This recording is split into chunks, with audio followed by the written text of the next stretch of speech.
कर्करोग म्हटला की भल्या भल्यांना भीती वाटते. कर्करोग हा अनेक कारणामुळे होत असतो.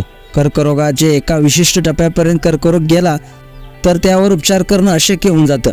येथे मात्र महिलेनं स्टेज 3चा कॅन्सर स्वतःच बरा केलेला आहे, तेही कोणतेही केमोथेरपी न घेता. अशक्य शक्य करून दाखवलं. डॉक्टर देखील हैराण झालेले आहेत. जाणून घ्या आणि संपूर्ण व्हिडिओ पाहण्यासाठी आत्ताच्या SS पुढचे चॅनेलला सबस्क्राईब करा आणि अपडेट देखील द्या. ही महिला क्रोएशिया देशाची आहे. या डॉक्टर महिलेला स्तनाचा कर्करोग झाला होता, तोही 3ऱ्या स्टेजपर्यंतचा.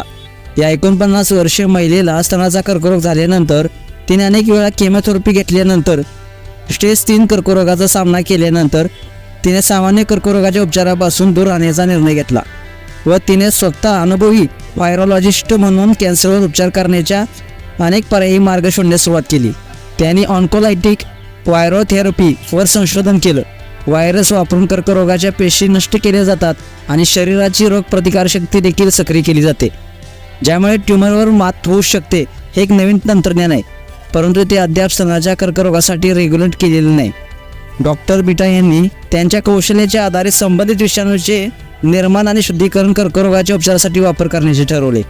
नेचर.च्या अहवालानुसार ऑन्कोलिटिक व्हायरोथेरपी ही कर्करोगाच्या उपचाराची एक नवीन पद्धत आहे, मात्र आतापर्यंत त्यावर केवळ प्रयोग केले जात होते. या थेरपीमध्ये ट्यूमरमध्ये विशेषतः तयार केलेले विषाणूचे इंजेक्शन दिले जाते. त्यानंतर ते कर्करोगाच्या पेशींना संक्रमित करतात आणि नष्ट करतात. शरीराची रोगप्रतिकारशक्ती व्हायरस ओळखते आणि ट्यूमरवर हल्ला देखील करत असते, त्यामुळे कर्करोगाच्या पेशीवर दोन्ही बाजूने हल्ला होतो. हे OVT तंत्रज्ञान अजूनही चाचणी मोडमध्येच आहे.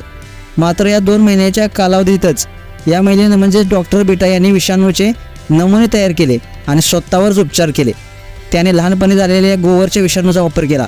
स्वतःच्या सुरक्षेसाठी डॉक्टर बीटा यांनी त्यांच्या ऑन्कोलॉजिस्टशी बोलले, जेणेकरून त्यांची प्रकृती अधिक बिघडल्यास त्यांना ताबडतोब केमोथेरपी घेता येईल. जेव्हा त्यांनी शरीरात विषाणूचे इंजेक्शन दिले तेव्हा खूप सकारात्मक असा प्रतिसाद मिळाला. त्यामुळे गाठीचा आकार कमी होऊन त्यामुळे त्याचा पोत देखील मऊ झाला. ट्यूमर त्याच्या पेक्टोरल स्नायू आणि आसपासच्या त्वचेपासून विभक्त देखील झाला, ज्यामुळे ट्यूमर काढणे सहज सोपे झाले. तो एक यशस्वी उपचार असल्याचे समजले. डॉक्टर बीटा हल्सी यांना नुकतीच प्राण्यांमधील कर्करोगावरील उपचारासाठी OVT उपचारावर संशोधन करण्यासाठी निधी मिळालेला आहे. जर ते यशस्वी झाले तर भविष्यात मानवाच्या कर्करोगाच्या उपचारात देखील मदत होऊ शकते. डॉक्टर बीटा हल्सी यांना विश्वास आहे की त्यांना अनुभवातून मिळालेल्या माहितीमुळे कर्करोगाच्या उपचारातील संभाव्य शोधासाठी नवीन दरवाजे उघडले आहेत. यामुळे कुठेतरी दुसऱ्या उपचाराचा मार्ग देखील मोकळा झालेला आहे. मित्रांनो, अशाच बातम्यांसाठी तुम्ही आत्ताच्या SS पुढचे चॅनलला सबस्क्राईब करा आणि अपडेट देखील राहा. धन्यवाद.